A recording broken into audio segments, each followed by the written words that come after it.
예수 그리스도의 이름으로 기도하옵나이다. 아멘. 오늘 설교의 제목이 내일 지구에 종말이 오더라도 나는 오늘 사과나무를 심겠다. 여러분 많이 들었던 얘기 아닙니까? 이 문장은 이 목사님들이 설교를 하거나 아니면은 글을 쓰는 사람들이거나 또 정치가들이 많이 인용하는 것이죠. 학생 때 보면, 학교 다닐 때 보면요, 조회 시간에, 아침 조회 시간에 그 교장 선생님이나 선생님들이 종종 인용한 문장이었다라는 생각이 듭니다. 참 많이 들었어요. 아마 여기 계신 우리 모든 분들도 이 내일 지구에 종말이 오더라도 난 오늘 사과나무를 심겠다라고 하는 내용을 참 많이 들었을 것입니다. 자, 내일 지구에 종말이 오더라도 난 오늘 사과나무를 심겠다라고 하는 이 말을 누가 했습니까? 대부분의 사람들은 스피노자가 한 것으로 알고 있습니다.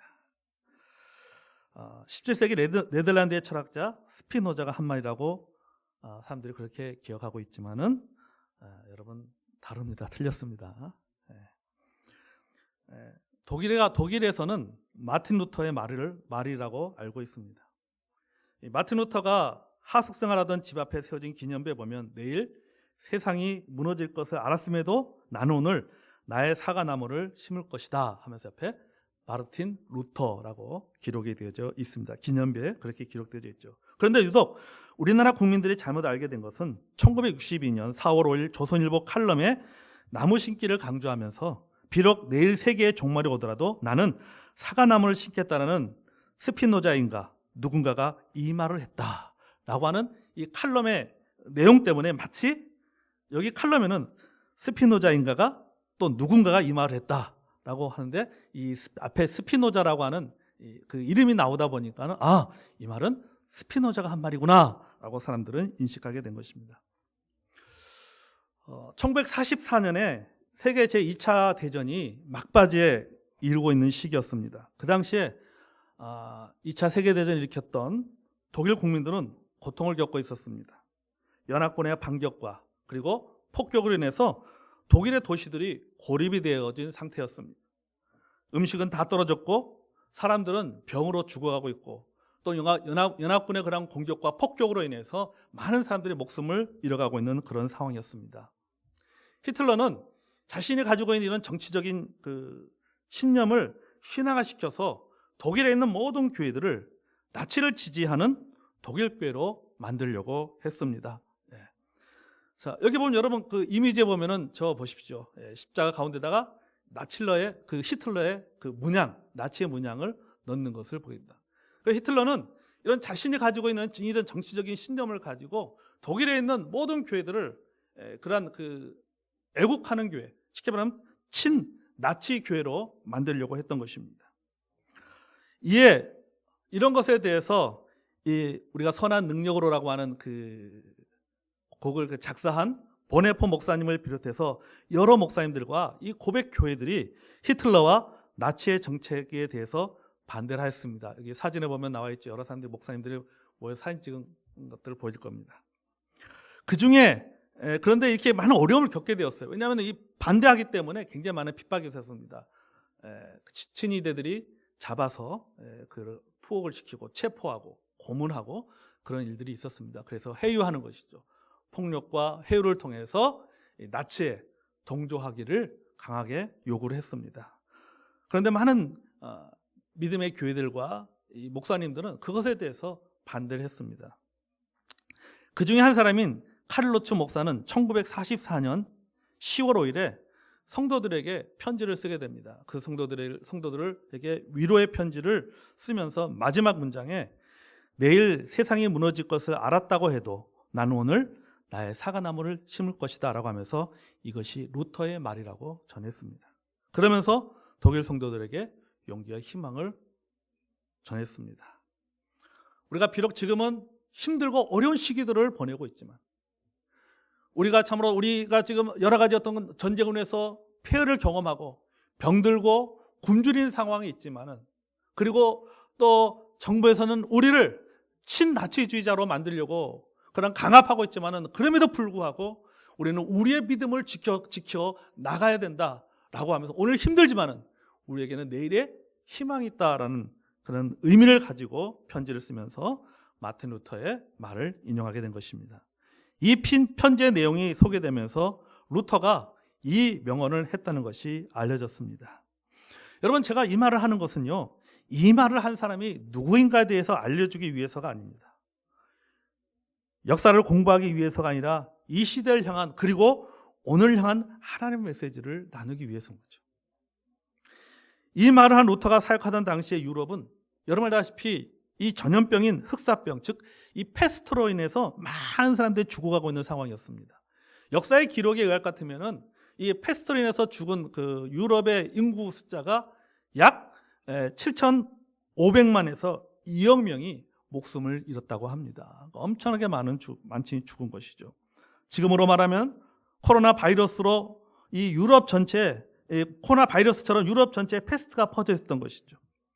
이렇게 패스트가 이렇게 막 퍼지자 여러 가지 사회 현상들이 일어나기 시작했습니다.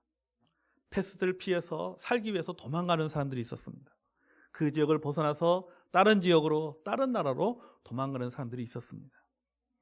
또 도망가지 못하고 그저 이런 상황을 보면서, 현실을 보면서 삶을 포기하고 절망하는 사람들도 있었습니다. 패스트가 하나님의 심판이라고 설교하는 성직자들도 있었습니다. 루터도 그 중에 한 사람이었습니다. 루터도 이것이 하나님이 우리를 향한 심판이라고 마틴 루터도 그렇게 설교했습니다. 그리고 그 와중에 어떤 사람들은 패스트로 죽어가는 사람들 옆에서 자신의 어떤 간염의 위험에도 불구하고 환자들을 돌보는 사람들도 있었습니다. 이런 상황을 보면서 사람들이 루터에게 질문했습니다. 어떤 질문을 했냐면은 전염병이 유행하는 곳에 머물러 있어야 됩니까? 아니면은 살기 위해서 피신을 해야 됩니까? 라고 하는 질문을 루터에게 던지게 되었습니다. 그러자 루터의 답은 아주 간단했습니다. 영적인 임무가 있거나 공직자로서 사람을 맡아 지켜야 한다면 그 사람은 전염병이 창궐한 상황이라도 그곳에 머물러야 된다. 그것이 나에게 주어진 사회적 책무고 내가 있어야 될 공적 자리라고 한다면은 아무리 코로나가 그 패스트가 창궐하다 할지라도 그 자리에 남아서 자기의 일을 해야 된다라고 이야기했습니다. 사람들을 돌볼 인력이 충분하다면 그 밖의 사람들은 죽음을 피해 피신하는 것이 현명하다. 그 외 사람들은 피신하는 것이 맞다라고 얘기하는 것이죠. 그래서 또 말합니다. 믿음이 강한 사람이 헐벗음이나 배고픔을 감수할 수 있다면 그 사람은 그렇게 해도 된다. 하지만 이런 사람이 생명을 보존하기 위해서 도망가는 사람을 정죄한다면 그 행위는 옳지 않다라고 했죠. 당신은 그렇게 할 수 있다. 당신의 믿음이 그 정도 배고픔을 견뎌낼 수 있고 그러한 패스트의 간염의 위험에도 불구하고 이것이 내가 해야 될 사명으로 가지고 그 일을 할 수 있다면 가능하다. 그러나 누군가는 그 일을 피해서 도망간다 할지라도 그 사람에 대해서 정죄하는 것은 옳지 않다라고 마틴 루터는 이야기했습니다.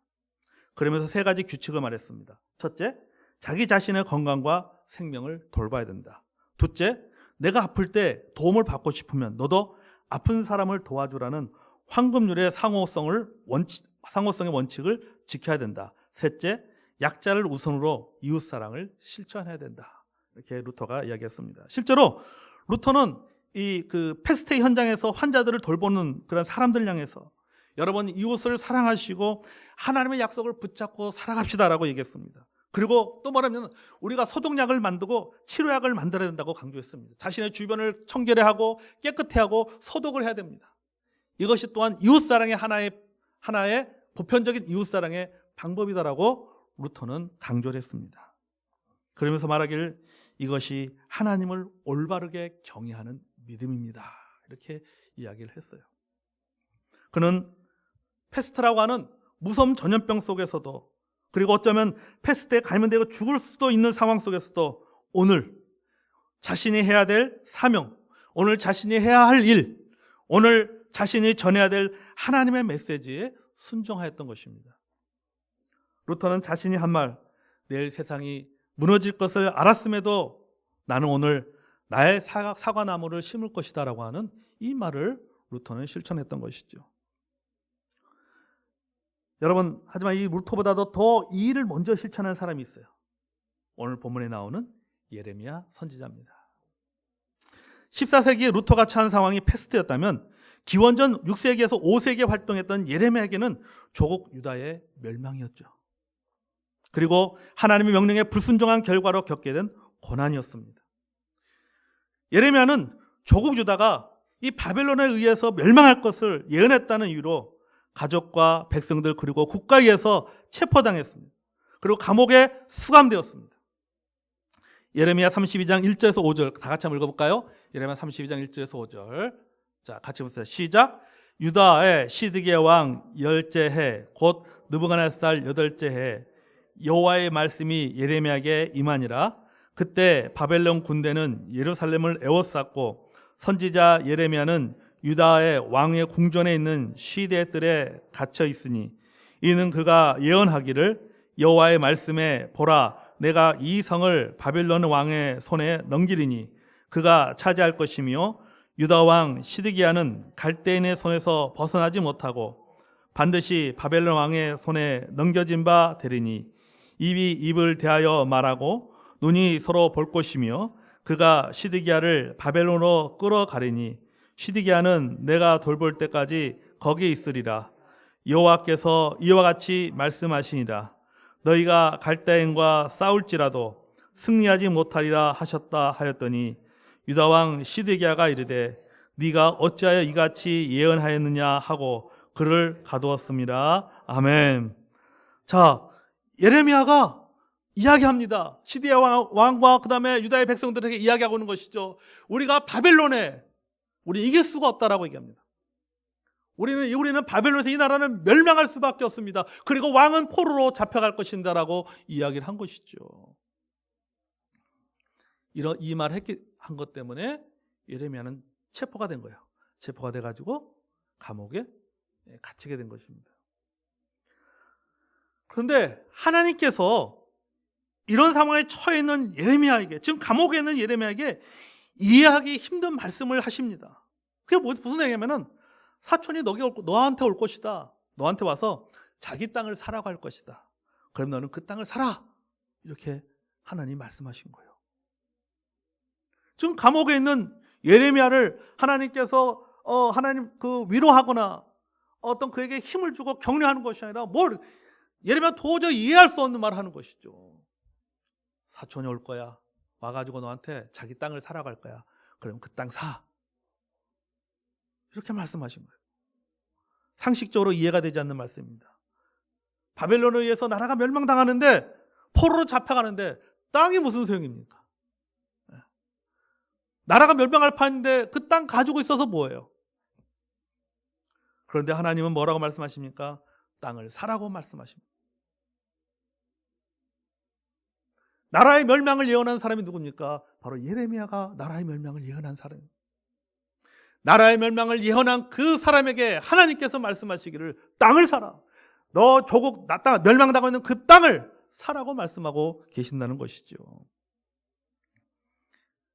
내리면 나라가 없어질 판인데도 불구하고 하나님은 예레미야에게 말씀하시기를 그 땅을 사서 매매 증서를 만들고 법적으로 공증까지 받으라. 이렇게 말씀하신 거예요. 지금으로 표현하면요. 공증까지 딱 해가지고 등기소에 딱 등록하라는 거예요. 이거는 내 땅 이렇게 등록하라는 것이죠. 예레미야는 하나님 말씀에 순종하였습니다. 15절 같이 읽겠습니다. 15절 자 시작. 만군의 여호와 이스라엘 하나님께서 이와 같이 말씀하시니라. 사람이 이 땅에서 집과 밭과 포도원을 다시 사게 되리라 하셨다 하니라. 아멘. 자, 예레미야가 하나님 말씀에 순종하여 땅을 산 이유가 바로 15절에 나와 있는 거예요. 다시 이 땅의 집과 밭과 포도원을 다시 사게 될 것이다 라고 하는 거예요. 즉 무엇을 말하고 있냐? 회복을 말씀하고 있는 거예요. 예레미야는 하나님의 약속을 믿었습니다. 하나님의 약속에 대한 믿음에서 희망을 찾았습니다. 조국 유다의 멸망이 영원한 것이 아니라는 것이죠. 유다가 잠시 바벨론에 의해서 멸망당하는 것은 역사적인 필연입니다. 그건 돌이킬 수가 없는 일인 것이죠. 하나님의 계획 가운데 있는 것이고 그것은 역사적인 필연이기 때문에 아무리 예레미야가 항변해도 자기 조국 유다는 멸망할 수밖에 없는 것입니다. 그리고 왕은 포로로 잡혀갈 수밖에 없는 거예요. 자기는 고난을 겪을 수밖에 없는 것입니다. 그렇지만 언젠가는 유다 백성들이 다시 돌아오게 될 것이다. 그들이 다시 돌아와서 농사를 짓게 될 것이고 정상적인 토지 매매가 이루어지게 될 것이고 사람들은 서로 왕래하게 될 것이다. 이것이 하나님의 약속이고 메시지였습니다. 예레미야는 북쪽 이스라엘과 남쪽 유다의 회복을 믿었습니다. 그래서 그는 자신이 서 있는 그 폐허의 자리에서, 그 감옥의 자리에서, 심판의 자리에서, 질병과 기근의 자리에서 조국의 회복이라고 하는 내일의 희망을 바라봤던 것이죠. 그리고 오늘 하나님의 약속에 대한 믿음과 순종의 나무를 심었습니다. 아멘. 여러분, 우리도 그래야 되지 않겠습니까? 코로나 델타 변이 확산으로 인해서 우리의 기대가 잠시 연기되었습니다. 백신 주사를 맞고 엄청 기대했어요. 저도 5월 달에 백신 주사 맞고 이제 7월 달부터는 이제 마스크 벗고 다닐 수 있겠다. 그래서 기대를 했었습니다. 저뿐만 아니라 많은 분들이 아마 그랬습니다. 이제 이제 마스크라도 좀 벗고 살 수 있어서 너무너무 좋겠다라고 했는데 코로나 그 델타 변이가 확산되는 바람에 우리의 그런 기대가 잠시 뒤로 미쳐졌어요. 이제 예배도 다시 또 제한받았습니다. 3단계가 돼가지고 20%밖에 예배에 참석할 수 없습니다. 서울 같은 경우도, 서울 수도권 같은 경우도 지금 19명까지 예배에 참석할 수 있습니다. 예배는 10%, 19명까지만 예배에 참석할 수 있게 됐죠. 회복이 늦춰지고 있습니다. 경제 생활이 어려움도 있습니다. 여러분, 그렇다 할지라도 우리는 예레미야처럼 그리고 루터처럼 오늘 믿음의 나무, 희망의 나무를 심어야 됩니다. 아멘. 전문가들이 그런 얘기 하더라고요. 이제 포스트 코로나가 아니라 위드 코로나 시대가 될 것이다 라고 얘기합니다. 포스트 코로나이든 위드 코로나이든 아니면 코로나가 종식된다 할지라도 우리가 매일매일 심어야 할 것이 무엇입니까? 바로 하나님에 대한 변함없는 믿음입니다. 아멘. 32장 16절 이하에 보면요, 예레미야의 기도가 나옵니다. 그런데 그 기도의 내용을 보면, 살펴보면요, 현실에 대한 인식과 어떤 자신의 감정, 그 현실을 바라보는 자신의 감정, 그리고 하나님에 대한 변함없는 믿음과 신뢰가 있다는 것을 알 수가 있어요. 예레미야는 잘 알고 있었어요. 왜 우리가 이런 고통을 겪어야 하는지, 그 원인이 무엇인지, 왜 나의 조국 유다가 바벨론에서 멸망을 당할 수밖에 없는지 그 원인을 너무나도 예레미야는 잘 알고 있었습니다. 그리고 그 일에 대한 하나님의 뜻과 계획도 분명하게 알고 있었습니다. 그리고 하나님의 회복의 약속도 신뢰했습니다. 그래서 여러분, 이 예레미야는 하나님의 말씀에 따라서 땅을 사잖아요. 하지만 하나님의 말씀에 순종하는 것은 순종하는 것이고, 하나님 말씀대로 하라는 것은 그 말씀에 순종하고 따라가는 것은 따라가는 것이고, 자신이 처한 오늘의 현실에 대한 고통에 대해서 그는 솔직하게 내어놓았다라고 하는 것이죠. 그렇지 않습니까? 여러분이가 하나님의 말씀에 순종하지만은, 하나님 말씀대로 순종하면서 그 말씀대로 살려고 노력하지만은, 하나님의 약속을 믿고 나아가지만은, 그러나 그럼에도 불구하고 여전히 우리는 오늘에는 여전히 그 고통 속에서 우리는 살 수밖에 없는 거예요. 그게 우리의 현실입니다. 예레미야도 마찬가지입니다. 하나님의 약속을 신뢰하지만은 우리가 다시 이 나의 조국이 회복될 것이라고 하는 그 믿음과 약속이 있지만은, 그 소망이 있지만은, 그러나 예레미야는 여전히 오늘 그는 감옥 속에서 고통의 시간을 보내고 있는 것이죠. 자신의 고통에 대해서 솔직하게 내어놓습니다. 25절입니다. 같이 볼까요? 자, 시작. 주 여호와여, 주께서 내게 은으로 밭을 사며 이 성은 갈대인의 손에 넘긴 바 되었나이다. 아멘. 여기 보시오. 주 여호와여, 주께서 내게 은으로 밭을 사며 증인을 세우라 하셨으나. 이 말씀대로 예레미야는 실천한 것이죠. 순종했죠. 그러나 그가 또 말합니다. 이 성은 갈대아선에 넘긴 바 되었나이다. 이게 현실이에요. 앞에 거는, 앞부분은 하나님의 약속이고 뒷부분은 그같이 한 현실인 것이죠. 하나님 말씀대로 오늘 순종하지만 내일은 조국이 멸망당할 것이라고 말합니다. 오늘 자신이 해야 될 일과 내일에 닥칠 어려움에 대해서 그는 솔직하게 지금 이야기하고 있는 거예요. 하나님, 내가 오늘 믿음으로 살아갔지만 그러나 내일 내게 닥칠 그 어려움을 예상하고 그 어려움을 볼 때 이런 나에게도 이런 고통이 있습니다 라고 얘기하는 것이죠. 그러니까 어쩌면 이렇게 표현할 수 있을 것 같아요. 슬픈 순종이다. 기쁘게 순종하는 것이 아니라 슬프게 순종하는 거죠. 고통스럽게 순종하는 것이죠. 17절에 보면요, 슬프다라는 표현이 나와요. 32장 10절에 슬프다. 하나님 앞에 기도하면서 첫 문장이 뭐냐면 슬프다 이런 표현을 써요. 슬프다. 뭐가 슬프겠어요? 자기의 처한 현실에 슬프고 자기 조국이 멸망당할 것에 대해서 바라보니까 그거에 대해 슬퍼하는 것이죠. 그의 슬픔과 그 슬픔의 기도를 구체적으로 기록한 것이 바로 뭡니까? 예레미야 다음 장이잖아요. 예레미야 애가잖아요. 자신의 그런 그 예레미야 애가를 읽어보면요, 이 그 슬프다는 표현이 여러 차례 반복되어서 나오고 있어요. 슬프도소이다, 슬프도소이다, 슬프도소이다. 그만큼 슬프고 고통스러운 오늘 현실을 지내고 있는 것입니다. 예레미야가 1장 1절과 2절을 한번 같이 읽어보겠습니다. 자, 예레미야가 1장 1절과 2절 시작. 슬프다 이 성이여, 전에는 사람들이 많더니 이제는 어찌 그리 적막하게 앉았는고. 전에는 열국 중에 크던 자가 이제는 과부같이 되었고, 전에는 열방 중에 공주였던 자가 이제는 강제의 노동을 하는 자가 되었도다. 밤에는 슬피우니 눈물이 밤에 흐르며 사랑하던 자들 중에 그에게 위로하는 자가 없고 친구들도 다 배반하여 원수들이 되었도다. 아멘. 자신의 감정을 그대로 표현하고 있는 것이죠. 아, 저는 이 예루살렘에 사람들이 복잡했는데 지금은 그 사람들이 싹 사라졌다는 것이죠. 여러분, 이런 데면 우리 해운대 가면은 바글바글 하잖아요. 뭐 100만 인파 오늘 아침에 뉴스를 보니까는 해운대 백사장이 썰렁합니다. 이 말씀하고 똑같은 거예요.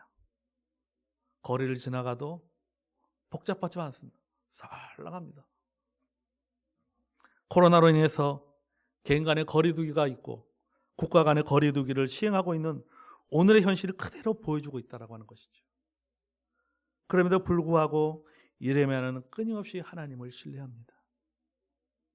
내가 감정적으로 고통스럽고 슬픈 것을 그대로 인정하면서 그는 또한 하나님에 대한 그 신뢰, 하나님의 약속에 대한 그 신뢰를 그는 버리지 않는 것을 보게 됩니다. 하나님과 끊임없이 기도합니다. 하나님은 예레미야에게 말씀하십니다. 26절, 27절 같이 보겠습니다. 자, 시작. 그때 여호와의 말씀이 예레미야에게 임하여 이르시되 나는 여호와여 모든 육체의 하나님이라 내가 할 수 없는 일이 있겠느냐. 아멘. 여러분, 나는 모든 육체, 나는 모든 인간의 하나님이다. 내가 할 수 없는 일이 있겠느냐. 이 말은 뭐예요? 내게는 불가능한 것이 없다라고 하는 것이죠. 없다.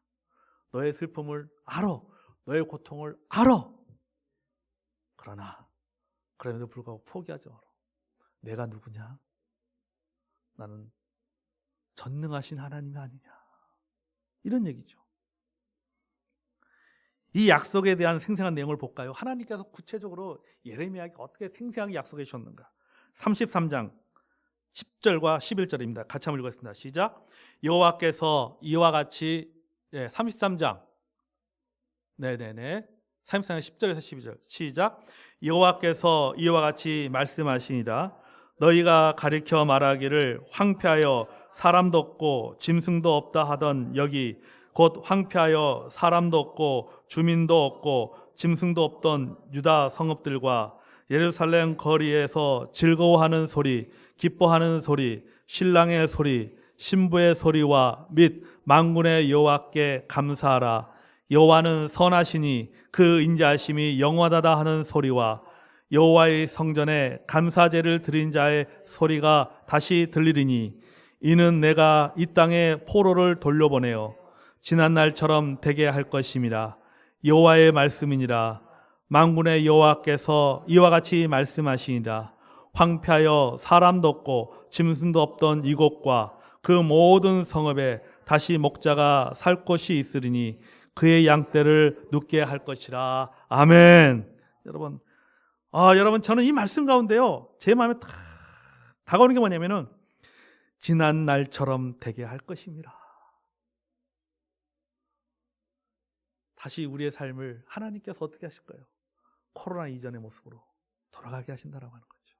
그날에 빨리 왔으면 좋겠습니다. 그렇죠? 여러분, 우리에게도 이런 날이 올 줄로 믿습니다. 사람들이 다시 거리로 오가며 여기저기 축제가 열리고 서로 만나서 수다를 떨고 교회에서는 감사 예배가 열리는 날이 올 줄로 믿습니다. 우리는 그 희망을 가지고, 그 소망을 가지고 우리는 오늘을 살아가는 겁니다. 여러분, 내일 고난이 온다 할지라도 우리가 오늘 해야 할 일, 우리가 심어야 될 사과나무가 있어요. 그것은 바로 하나님의 신실하심에 대한 신뢰입니다. 하나님의 약속에 대한 고백입니다. 하나님께서 예레미야에게 이렇게 약속하신 것처럼 하나님 우리에게도 약속하셨고 이 약속대로 하나님 이루어질 것으로 믿습니다 라고 하는 고백과 하나님의 약속에 대한 신뢰가 우리에게 필요합니다. 아멘. 예레미야가 3장 19절에서 26절까지입니다. 본문이 굉장히 길어요. 길지만 우리가 한번 천천히 한번 읽어보겠습니다. 예레미야가 3장 19절에서 26절까지. 자, 시작. 내 고초와 재난 곧 쓱과 담즙을 기억하소서. 내 마음이 그것을 기억하고 내가 낙심이 되오나 이것을 내가 내 마음에 담아 두었더니 그것이 오히려 나의 소망이 되었사오면 여호와의 인자와 긍휼이 무궁하심으로 우리가 진멸되지 아니함이다. 이것이 아침마다 새로우니 주의 성실하심이 크시도소이다. 내 심령에 이르기를 여호와는 나의 기업이시니 그러므로 내가 그를 바라리라 하도다. 기다리는 자들에게나 구원은 영혼에게 여호와는 선하시도다.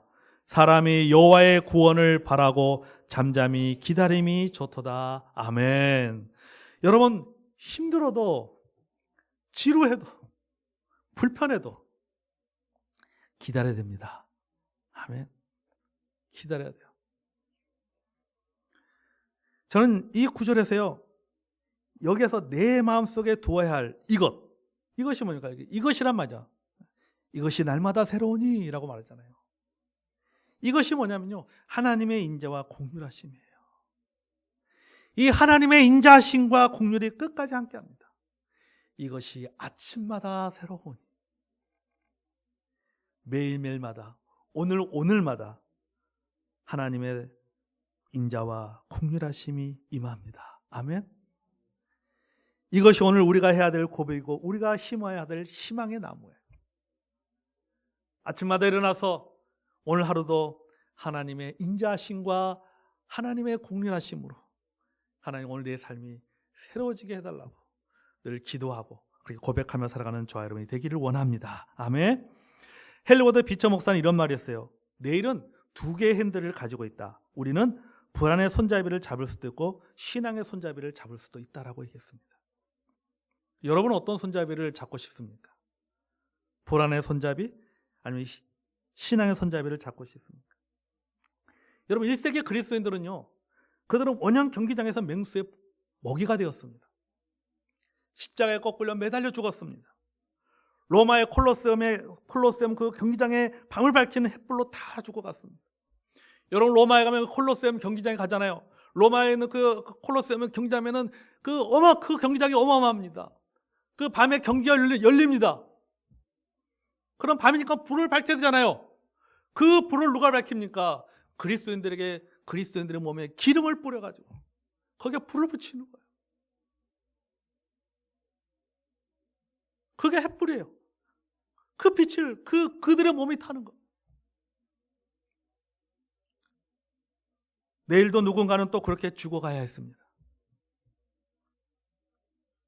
경기장에서 맹수의 밥이 되어서 죽어가는 자기의 형제를 보면서, 자매를 보면서 나도 내일 저렇게 되겠지. 온몸에 기름이 발려져서 불에 타고 있는 형제의 모습을 보면서, 자매의 모습을 보면서 나도 내일 저렇게 되겠지. 누군가는 내일 또 그렇게 죽어가야 했었습니다. 그럼에도 불구하고 그들은 오늘도 외쳤습니다. 뭘 외쳤을까요? 마라나타, 마라나타, 주 예수여 오시옵소서.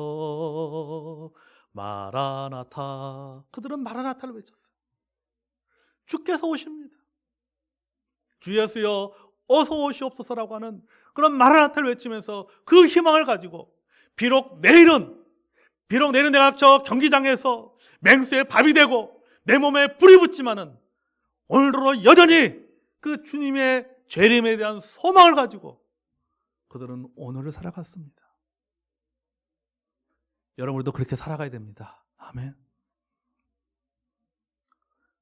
언젠가는 코로나 팬데믹도 끝날 것입니다. 그러나 그 시기는 아무도 몰라요. 내일 끝날지 아니면 내년에 끝날지도 모릅니다.